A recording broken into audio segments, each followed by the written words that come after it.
no matter what group you're in charge of, your objective is to have them grow closer together as a group.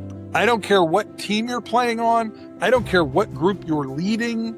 If humans are involved, the trophy that you win, the plaque that you're given for Employee of the Month, at some point is going to collect dust.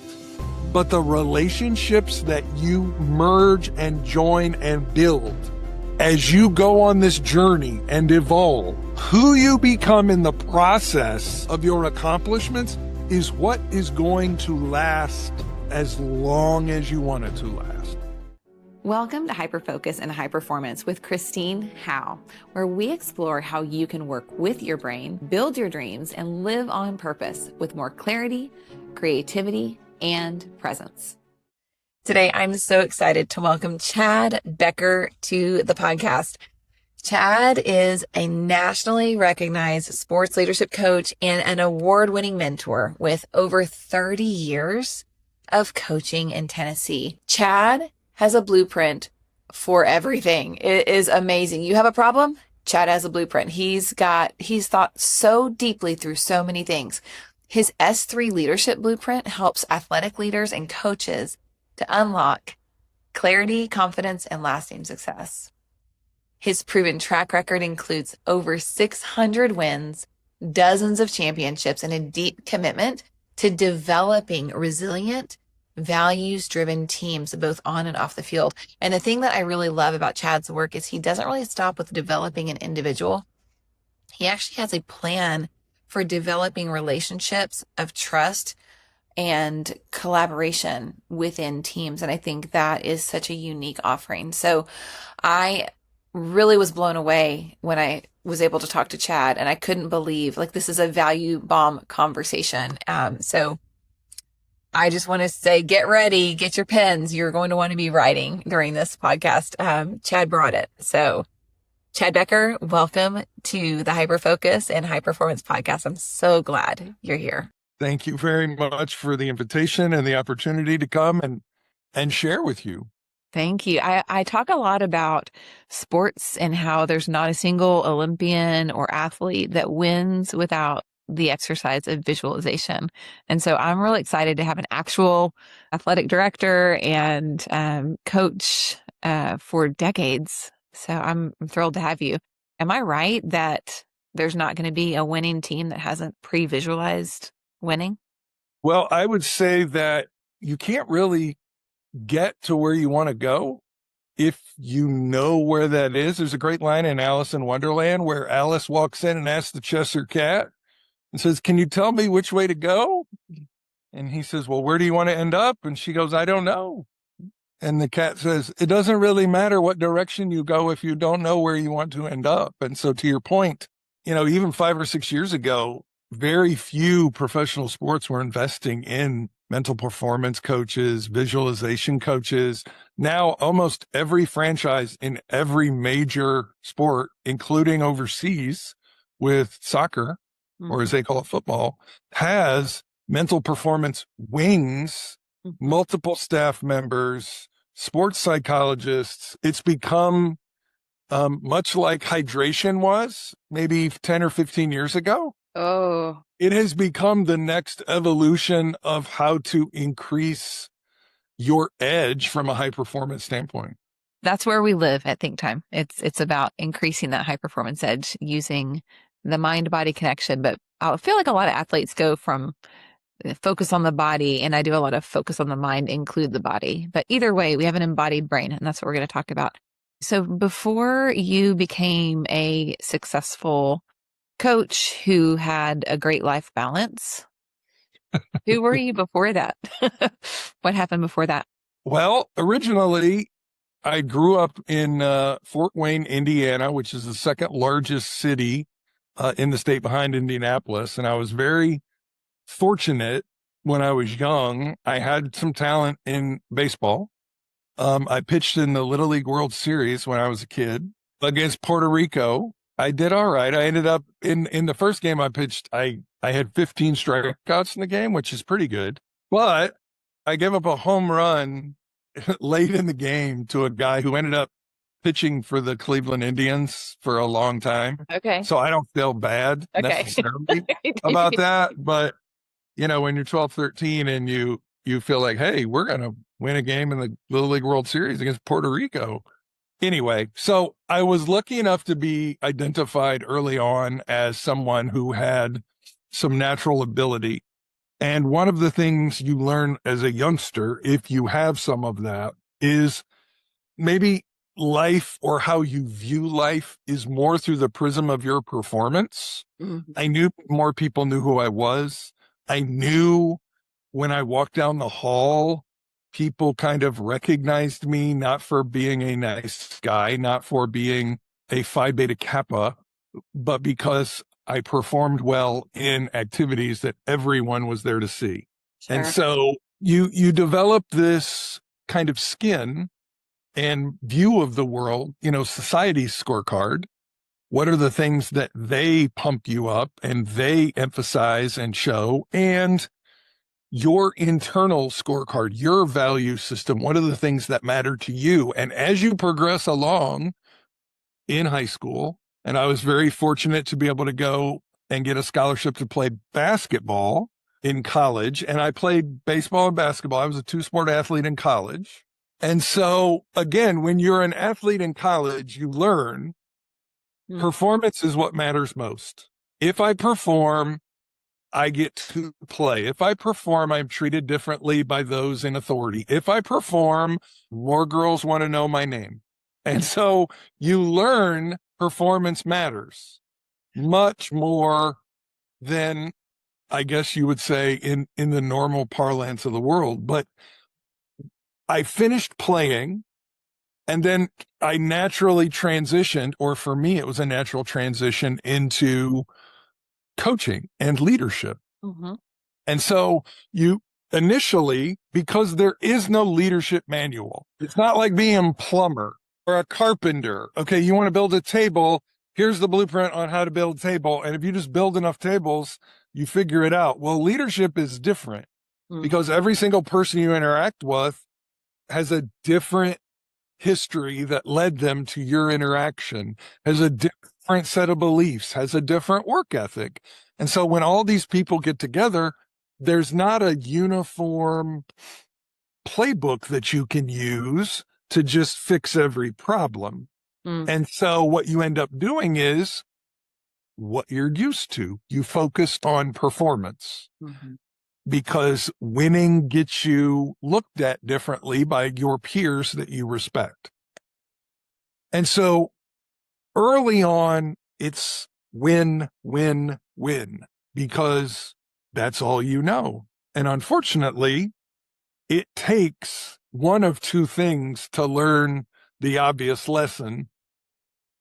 You win, and then the next day you wake up and you realize it's not that big a deal.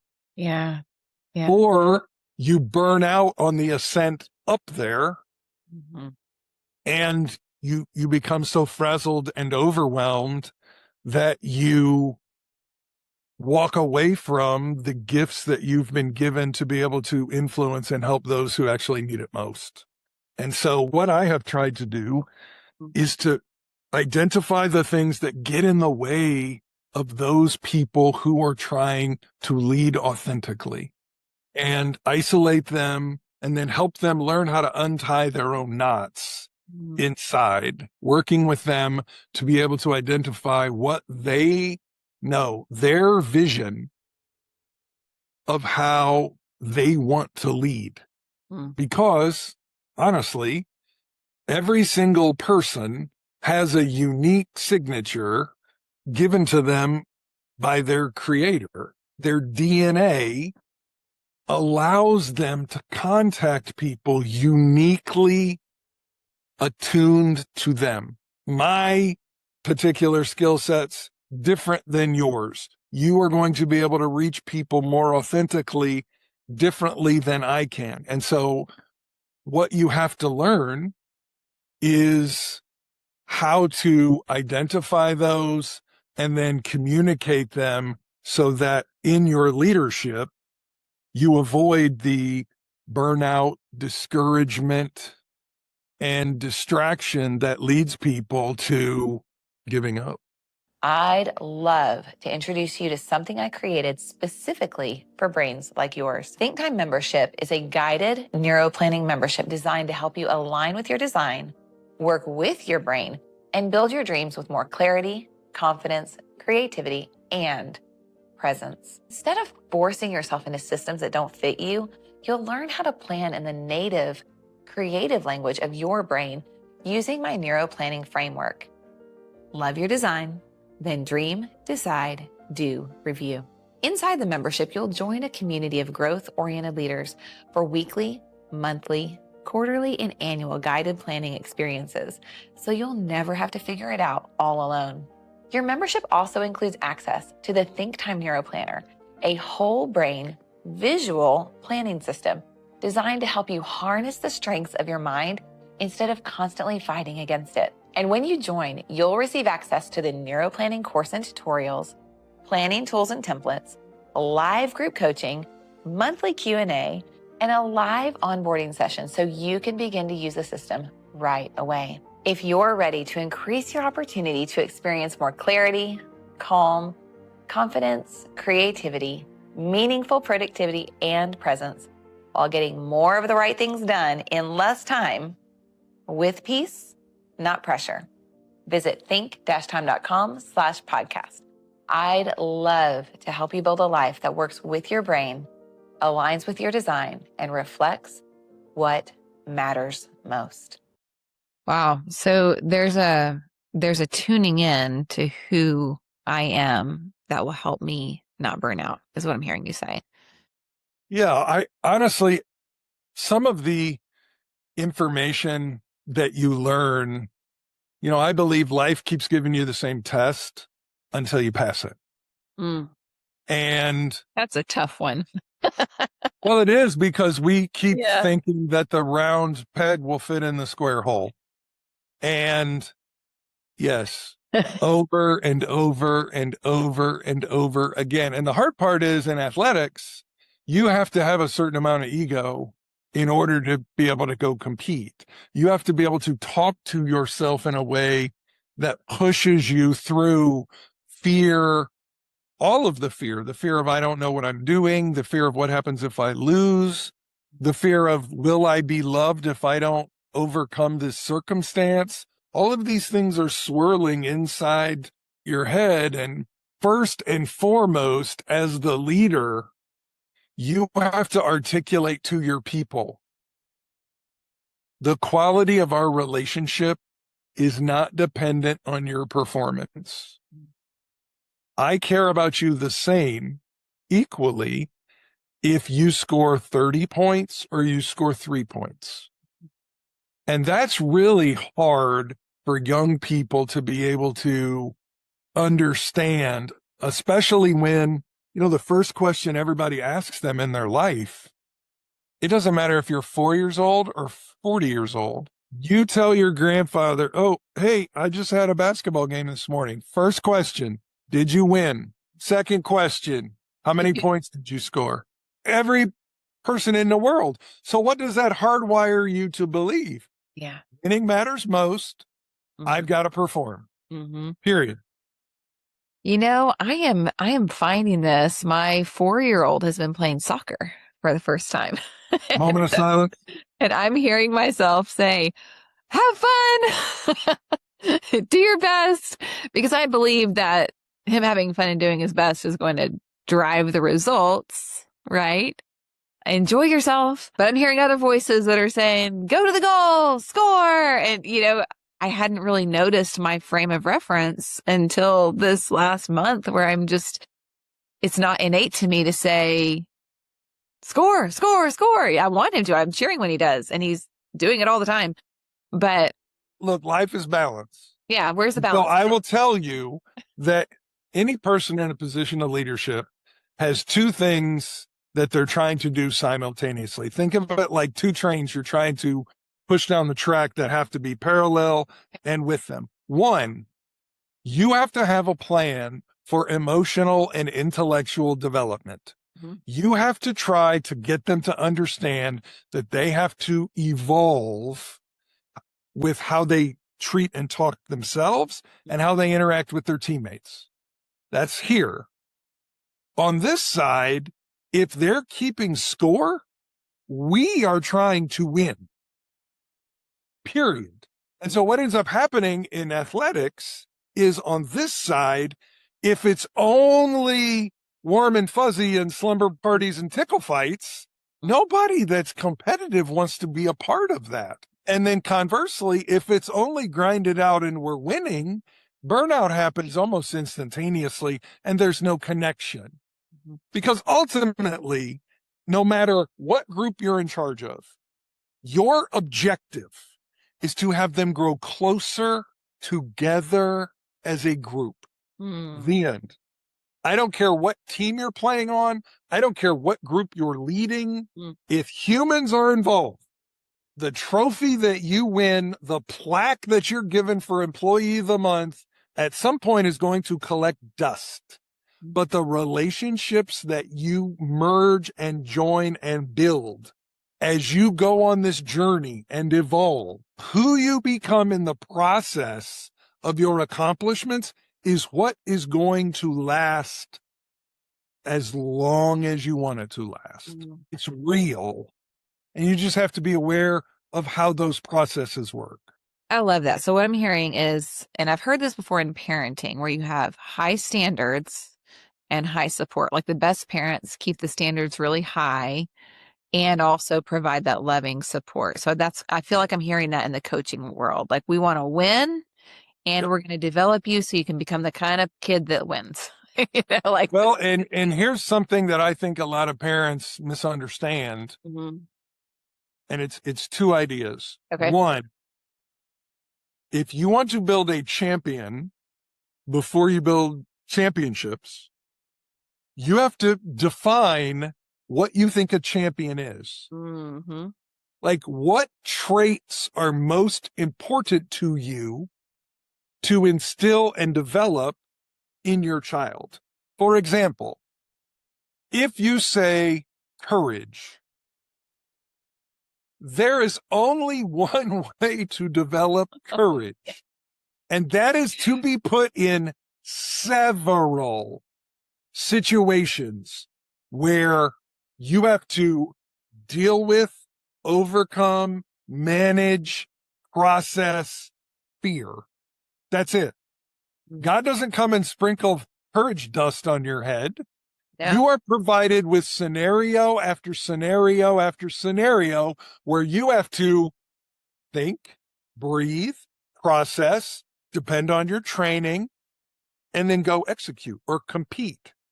And I think too often parents misunderstand that athletics is a tool that they are using to help develop their child. Honestly, it's the single greatest developer of the human spirit and body that exists in our society.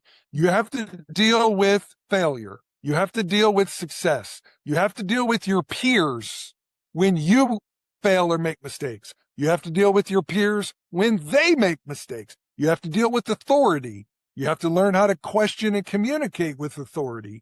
You have to be able to sit in community and deal with a collective failure or a collective success. I don't know where else in the world you get all of those lessons, if articulated correctly, than in athletics. I think that's great. It is almost like a microcosm of life, just intensified and put into a season of time, like 3 months of exactly what you just said. Life lessons that can take 3 decades to learn can be, if well designed and highlighted, can be coached into you. I love that. I think that's awesome. If you got a plan. If you have a plan for it. No, and it sounds like did you coach like this the whole time? Or did you become this kind of person who could say these words? Well, this is impressive. I'm loving this. I like storytelling. A little side story. When I got to college, I signed late. I signed my scholarship papers late. So I showed up on campus in July after everybody had already been there. And so I met with an advisor to pick my classes. I had no idea what I wanted to study, none. So I said, Doc, please help me. I hate math. So whatever the majors are that have the least amount of math, let's start with that. And so this poor lady is looking at the handbook and she's looking at me and she's looking and she goes, what about English? And I said, tell me something about English. And she said, well, you are only required to take 2 math classes. I said, okay, tell me more. She said, well, we currently have 74 English majors on campus. I said, okay. She said, 68 of them are female. I said, hold on. I said, I'm seeing lots of small study groups, one-on-one tutoring. I think English is the direction that I'm going to go. She said that had these glasses like this, and she's looking at me, and she said, well, I need to put you with an English department advisor then. And I said, okay, who do you think that should be? And she said, well, I'm the head of the English department, so I guess it would be me. And I really believe that storytelling is the most essential part of both connecting and getting the people around you to see a version of the future they can embrace, because nobody likes to be preached to, and nobody likes to feel like the person in charge is wagging their finger and is a know-it-all. And so, storytelling is something that I learned early on is a really valuable tool to get people to kind of move out of their comfort zone into that. But in terms of, I have made every mistake that you can make in leadership. I have been selfish. I have hyper focused on winning. I have made people who were really important feel as if they were here to pick up trash and do what I asked them to do. I have made all of the mistakes that you can make. And I think what it always comes back to is in every person's life, they can see in themselves the darkness that was in front of them. And if you close your eyes and just give yourself a moment's peace, you can see the face of the person that reached inside your chest and squeezed your heart back to life and allowed you to be able to take a deep breath and know, I'm going to be okay. And this is the direction that I need to move. And I thought that I needed to spend more time focusing my leadership on using those traits and skills to create competitive readiness and drive in the kids instead of purely focusing on the society scorecard of what happens when we win. So you became a developer of the people, you became a connector of the group, and then you also became someone who helped them to achieve becoming the types of people who could be the champions. And that sounds like a lot at the same time. So I can imagine that the layers came with some learning along the way. Yeah, you had to make those mistakes to know that they were there. Well, and the biggest mistake that I made was the first year I coached out of college. So I was 22, coaching 18 and 19-year-olds.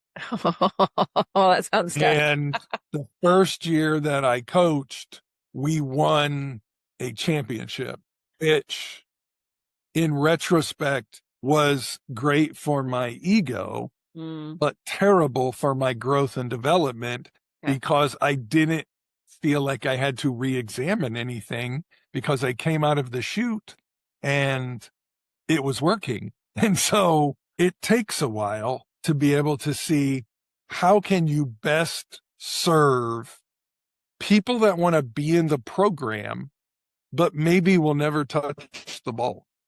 And so I wanted the person who left the program after 4 years, who maybe in their career scored 2 baskets, to feel like every day we were together, he was benefiting or she was benefiting in what we were doing just as much as the people who were physically going to play.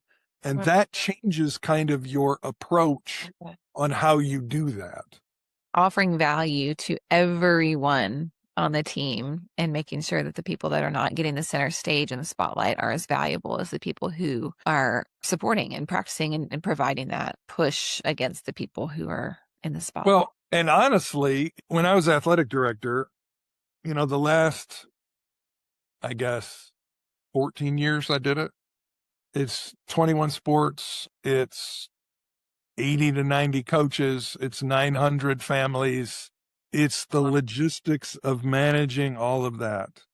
And so at the end of the year, I would always have exit interviews with the coaches, and I would be asking them questions like, all right, where do you think the biggest issue came up in the running of your program?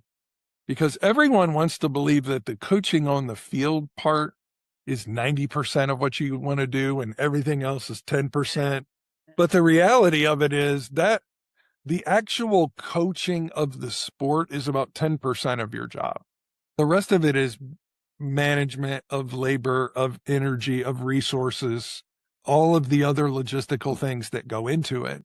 So in these exit interviews, I would meet with them, and here's what they would say invariably. They would not say, I needed another left-handed pitcher. I needed another rebounder or point guard. I needed a left tackle. I needed a different quarterback. They would never say that. They would say, we were selfish. We had cliques. My best player's boyfriend ended up dating another girl on the team. It was issues like this. Relationship. Human issues.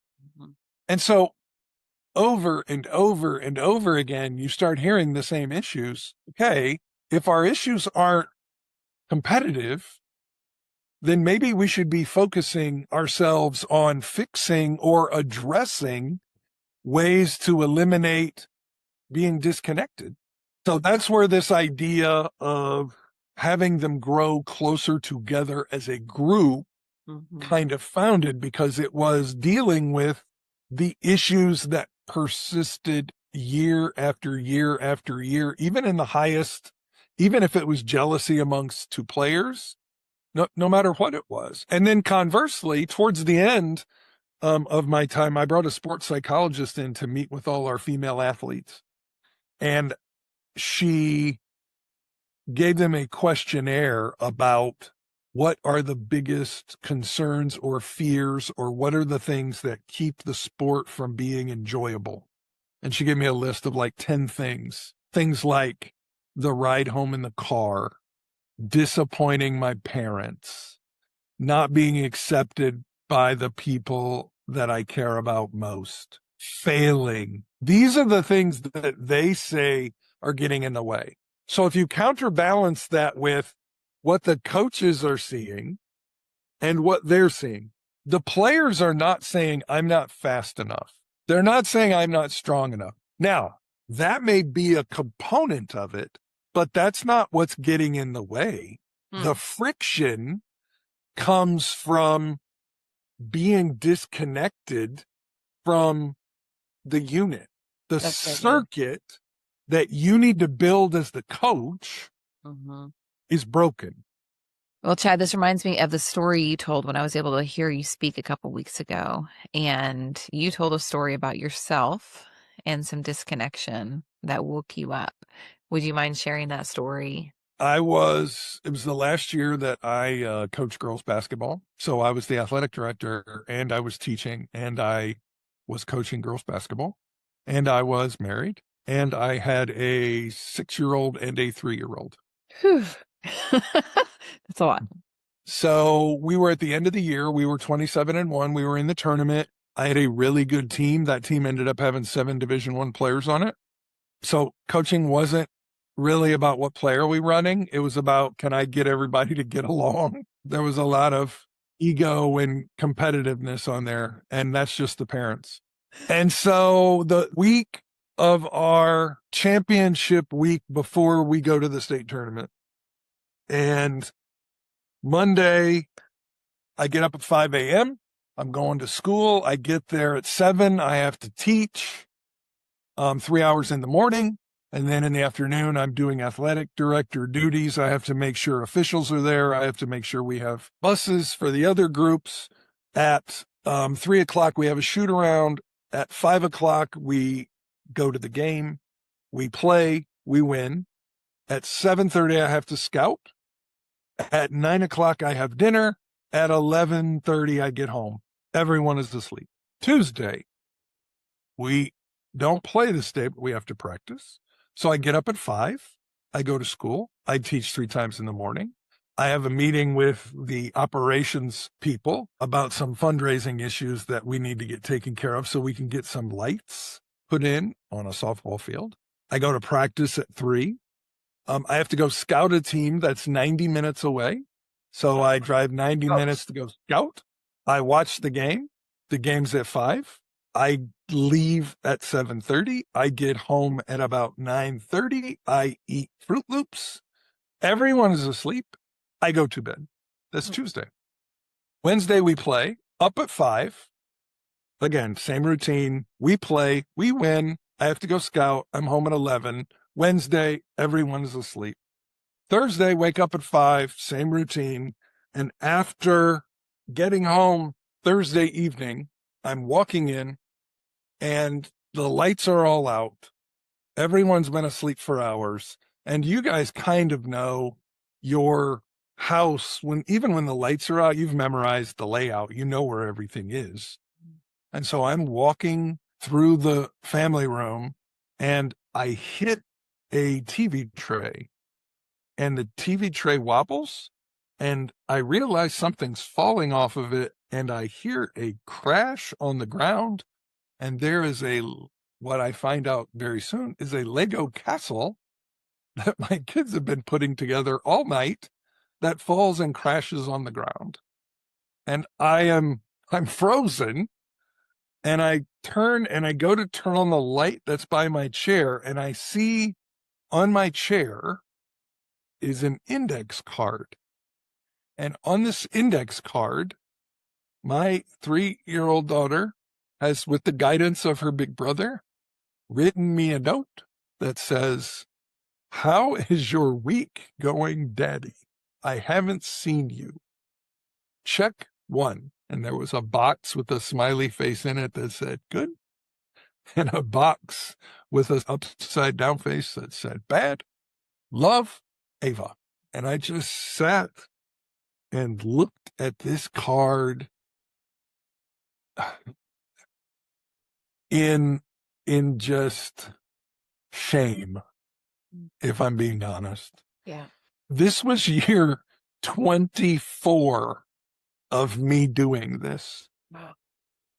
And so now it's 6 with the kids, but still 24 years, thousands of hours of, and I just thought to myself, what am I doing? Like, the thousands of kids I've worked with have been really important to me, but I'm not focused on the things that mattered most.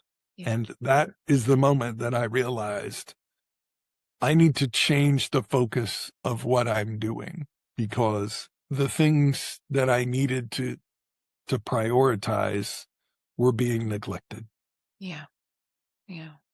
I think a lot of the people who are listening right now are going to identify with that really strongly. Within our sphere, we tend to hyper focus in a certain direction and then not always see the big picture. And we can look back and say, "Oh my goodness, I didn't know I need to be managing my money this whole time. Oh, I didn't know I had a family over there. Oh, I didn't know my health. I was supposed to keep up And with it's that." hard when you're really good at something. It'd be different if we were terrible. Exactly. It's Exactly. almost like it makes it worse because it's harder to stop. It is, and it's rewarding. And I was thinking about the situation of, I was on your, Instagram. I told you I was looking at your stuff today and just kind of just sitting with who you were and just that excitement of basketball and that thrill. I love basketball games. Like I played basketball. I was a 3-point shot. I definitely quit whenever the girls on the other team got a lot taller than me. I was like, I'm out. I want volleyball. I want a net between us. I'm not doing that. But that was my line was, Well, you don't have to sweat on the other ones in volleyball. I love volleyball so much, but I love basketball so much. I love watching basketball. My uncle coached basketball. Like I get into that. And I can't imagine just from a neuroscience perspective, how actually addictive that would be. I mean, like wanting that next hit, wanting that next game, wanting that next win, and how even there's got to be some kind of neurochemical reward in that direction.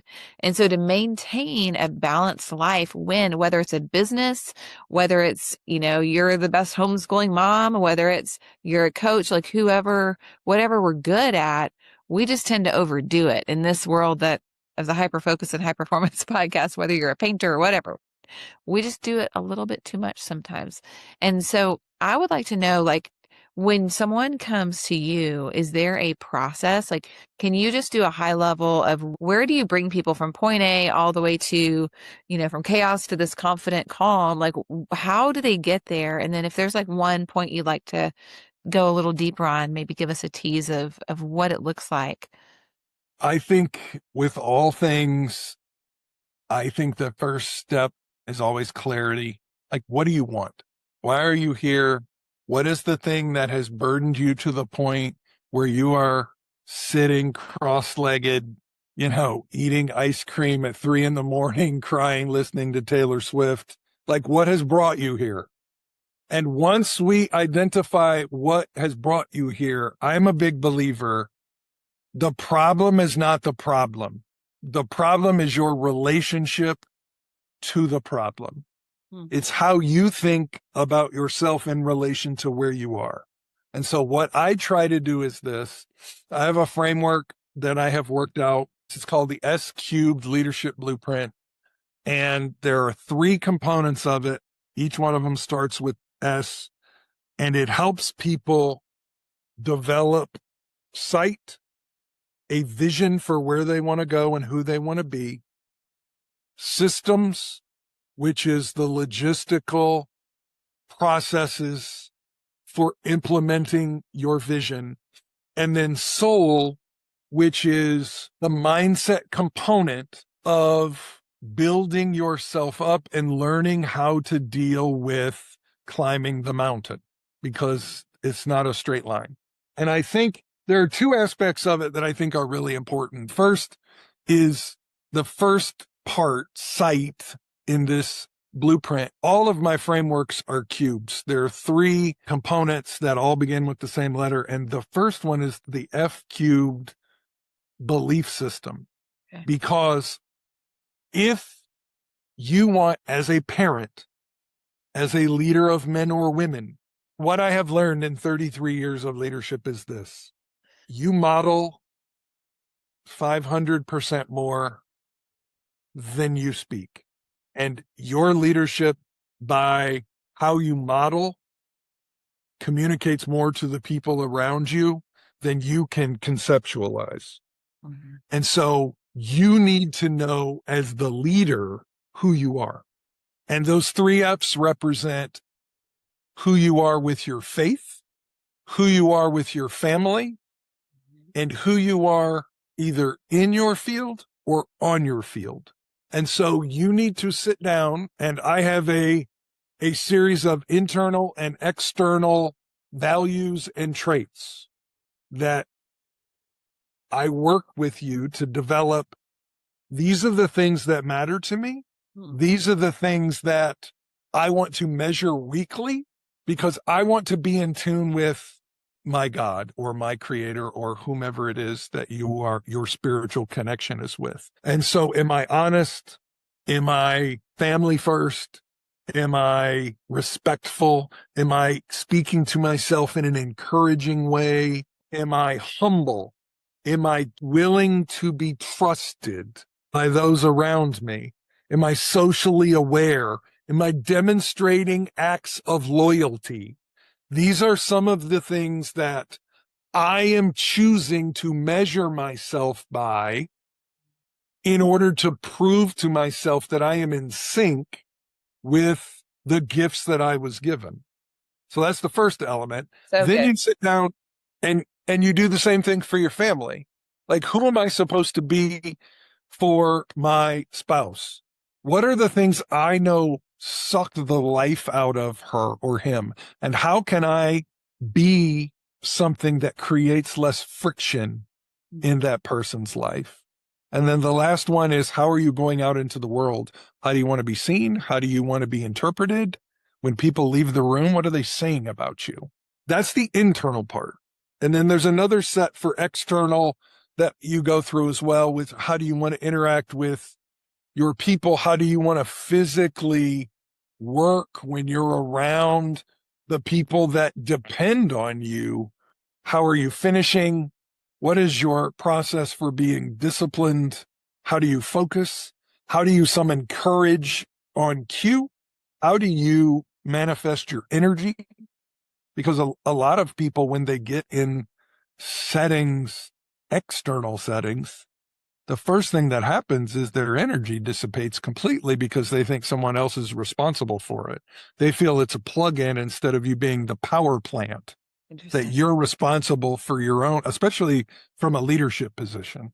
And then once you've set up what your external and internal value system is, then it's just a matter of you putting what the behaviors are inside each of those values that you're going to measure. All right. Some of the people I work with that have struggled, I make them set timers on their phones for 10 a.m. and 2 p.m. as a reminder. Okay, it's 10 a.m. How many of these things have you done consciously, willingly? If you say you want to manifest this in the world, what are you doing objectively to do that? Mhm. Once you have set that up, then it just becomes a matter of helping them embrace the person they say they want to be. So it starts with clarity.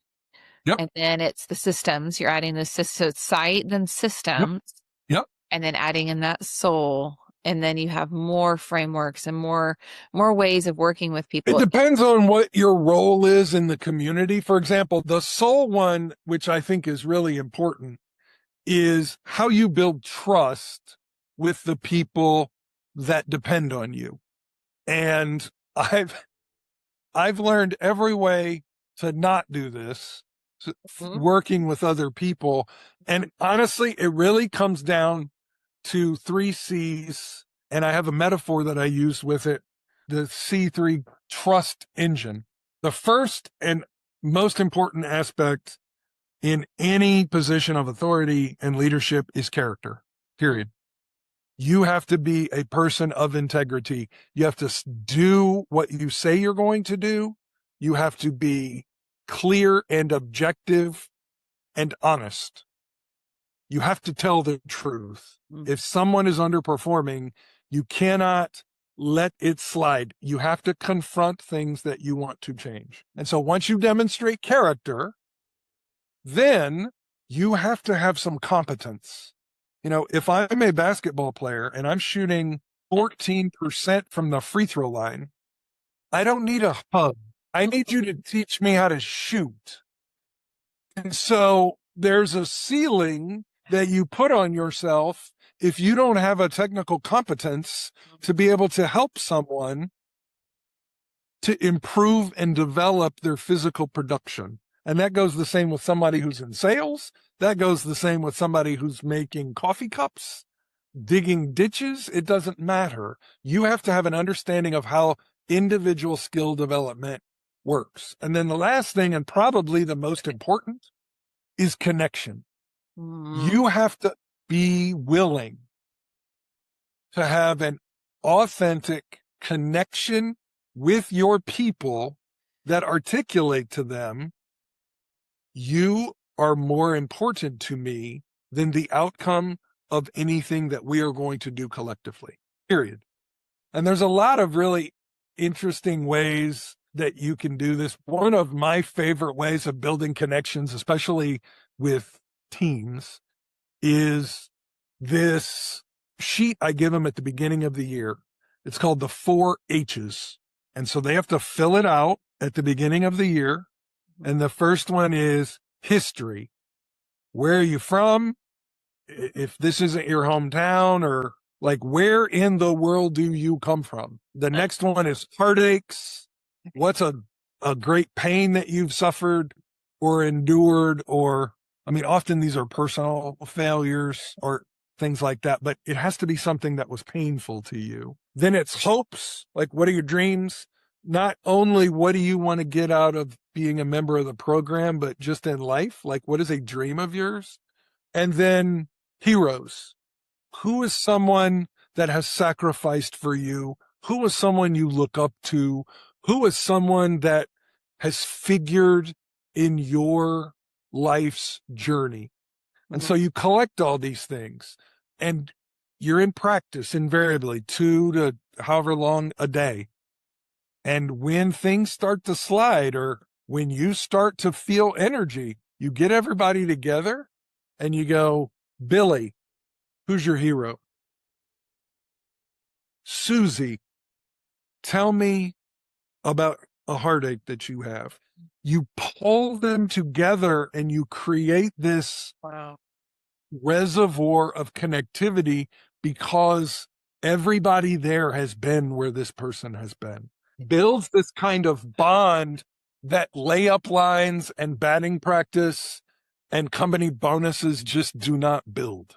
It's humanizing. You're linking human to human with the H system. It allows them to connect as humans together. And I love that. And I love that you have an actual strategy to do it. You're not winging any of these things. This is so intentional and so logical. Honestly, like, these things make sense, and they've been put together in a way that you can grab and remember. So thank you so much. You have just dropped value all through this. I think we could listen to this. I could listen to this probably 6 times and just take something different each time. Thank you so much for liberally sharing what you have gained over a good number of years. 33? I think I'm coming up on 6,000 days, something like Okay. that. Yeah. And it's an intentional, I see that you have looked at yourself. I did some writing this past week on failure. And when failure is shrouded in shame, sometimes we look this way and push it that way. We can't see it. But when we can look at the failure and evaluate That's why it. connectivity is so important when you're doing these things, because you share the load. You are not isolated and singled out. Your sorrow is lessened the more people that can carry it with you. Yeah, that's awesome. I love that. And I like that there's a strategy to link the team together, and that you're building not only the individual players, because when I think of coaching, I think of developing individual players so often. And I haven't given enough thought to the team, nor have I given thought to the intentional inputs we can put into our lives to actively develop trust. A lot of times we think, oh, if I'm a good person, but really what you're saying is there are actual steps that we can take to develop a true trust in others, so that when we lead, people want to follow. These are the exact traits and characteristics that people are looking for. They're looking for someone with character, looking for someone with competence, and someone with connection. And I think that's huge. What a great value. So as people are wanting to develop themselves, you have clearly articulated you have a lot to offer. So if someone's listening and they're thinking like, oh, I want to go through those processes, I want to go step by step and build out this architecture of my life. I know I'm sitting here thinking, ooh, when can I have Chad coach me? I want to learn more too. I want to get all of these things in place, and I want my life to be something that is systematically, bit by bit, being built so that I can, number 1, love better, and number 2, live better. And sounds like you've sort of hacked this process really well and beautifully in a heartfelt way through the pains that's led to your purpose. So if someone wants to get in touch with you, where can they find you? How do they get coached by Coach Becker? I think the simplest path would be go to my website, coachchadbecker.com. And on there are, besides an overview of some of the insights of my career and some of the things I can help you with, it's got a little bit about my vision for how I think our coaching and these things you and I have discussed can really be integrated to give you a more fulfilling life, to get fulfillment instead of just chasing the success that society tells us is most important. There are a number of places on there for you to set up a call with me, and it's not a bot or some other person. It is you and I speaking, and we sit down and have a conversation and then decide what's the next best step in alignment with where you want to go. Yeah, I love it. I love it. What I have seen in your talk 2 weeks ago and now in this conversation here is just a depth of purpose-filled guidance and leadership. And so as you are listening and you want to connect with Coach Becker, you can go to the show notes and click the link in the bio to go to his website. You can click the schedule a call link from the show notes and follow that down and just see if that's a good fit for you. And so if you want to follow along and just get to know Coach Chad Becker, go to Instagram as well, coachchadbecker.com. But you can get all of those links in the show notes. And thank you so much for coming. Is there any final word that you would like to leave? If you could say just one thing from a mountaintop and say, don't miss this one thing. What's your one thing?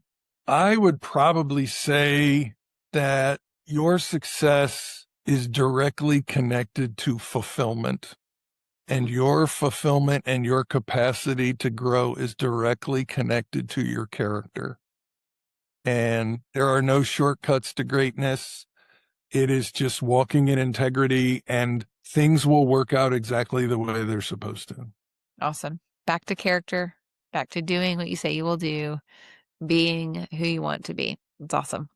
Well, thank you for joining us today on the Hyper Focus and High Performance podcast, Coach Becker. This has been awesome. Thank you. Thank you very much. This podcast is for educational and entertainment purposes only and isn't a substitute for individualized medical, mental health, or professional care. Every brain is different. Results will vary. Thank you for listening to Hyperfocus and High Performance. If today's conversation helped you think differently about how your mind works, I invite you to take the next step. Visit think-time.com/podcast and grab my free training. Why can't I find a planner that works for me? If you've ever felt frustrated, judged, even by yourself, overwhelmed, or simply wondered why everyone seems to be able to follow a system that simply doesn't work for you, you're not alone. In this free training, you'll discover how your brain naturally approaches focus, planning, and productivity, and why many traditional systems were never designed for minds like yours, and whether neuroplanning could help you increase your opportunity to experience more clarity, calm, confidence, creativity, and meaningful progress with peace, not pressure. And if this episode encouraged you, please subscribe, share it with a friend, and leave a review so more brilliant, creative ADHD visionaries can discover what's possible. Remember, you don't have to become someone else to do what only you can do, because only you can be who only you can be, and otherwise there will be a hole in history. The path forward is clear. Love your design, then dream, decide, do, review. I'll see you next time.